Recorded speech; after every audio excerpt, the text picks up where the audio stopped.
Audacious Kids, we are continuing our series of Upside Down Kingdom, where things in the Bible might be a little bit crazy, might be a little bit back to front, or maybe even seem a little bit upside down. I'm wondering what God is on about when he puts those things in his word. Now, I do sometimes wonder, if I was to give myself a score as to how generous I was, what would it be? Now, I think it'd be pretty high if I emptied all of my money out of the bank and I divided it up into some big bags and shared them with my friends. I think that would make me like 10 out of 10, super generous. Now, maybe I was at the park and my friend forgot her packed lunch and I decided to share that with her. How generous do you think that would be? I reckon, do you think in comparison to emptying all my money, that would make like 5 out of 10? Well, who knows, okay? But today we are going to be exploring generosity. And as I was thinking about this, I was thinking of the first time. No, it wasn't emptying all the money out of the bank. And I have done it at the park, but that I shared food with somebody who was homeless. And I was coming past them and I thought, oh no, they've no food, I want to give them something. And I never have money on me, so I didn't have money to give them. And I'm like, oh, have I got any food? And in my bag was a banana that was going slightly brown and it started to open a little bit like this one, but that's all I had. And it was literally all I had, but I still chose to be generous with that homeless person and share what I had. Now, what about you? I'm sure you found yourself in situations where you're challenged to be generous in the moment. What did you do? Was it easy? How did it make you feel? When I shared my banana with the homeless person, I was a bit scared actually, but after I'd shared it, I felt really good and really courageous and really kind. Now, did you tell others about it after you did it? In Matthew 6, it teaches us ways that we can be generous, just like Jesus. It tells us about, are you ready? Do you think you can guess what it is?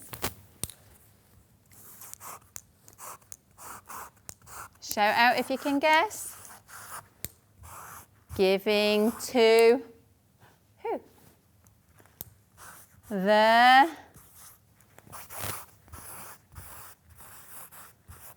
Giving to the needy.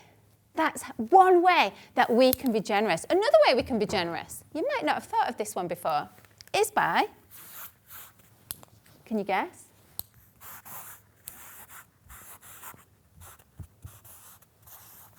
By praying. And we're going to unpack that one in a moment.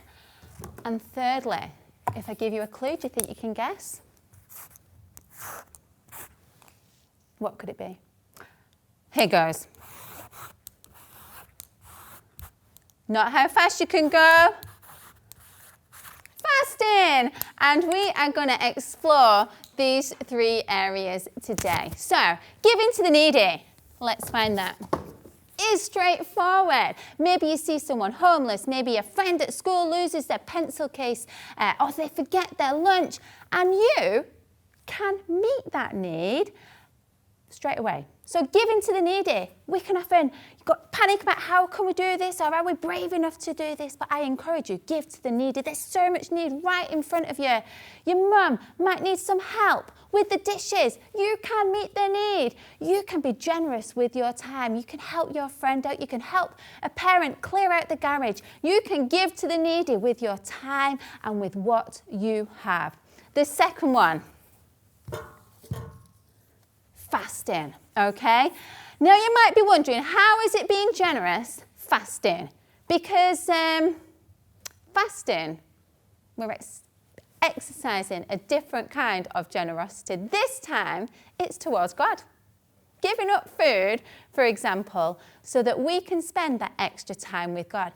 Maybe you've never considered fasting as being a generous thing. It's something that we do because we love God. But you could be generous in your love towards God by fasting and taking that time where perhaps you were going to be watching a show or eating your pudding, where you're going to go and spend some time with God. And the third thing is by praying. Praying is a great way we can be generous by committing to praying for others' needs. You might want to make a list and go around and ask your friends, get a clipboard and say, what can I be praying for you about? What can I be praying to God about and believing God for with you? And take the time to actually then pray for your friend. That is a great way that you can be generous. Now, the Bible teaches us in all these things to do it for the right reasons, like Jesus did, and not for show. Now, if you are giving to the needy or people who need something, there doesn't need to be a big trumpet fanfare to say, look how wonderful I am, check me out, I shed my pencils, I fed the homeless, aren't I great? No. Or if you fasted and spent some time with God, there doesn't need to be a big tambourine bang. Woo! I'm fasting and I'm really hungry and I'm so hungry. We don't need to draw attention to ourselves and make it a big drama. No whistles and bells. And if we're praying, committing to pray for people, again, doesn't need to be a big song and dance. We can choose to be super generous, and next time you're battling to do the right thing, think about the example that Jesus gives us throughout the Bible. He found it hard when he fasted. He always prayed to God, and he always wanted to be generous and meet people's needs. And imagine what our schools, our homes, and our towns would look like if we were all super generous in these areas, just like Jesus. Go for it, Audacious Kids.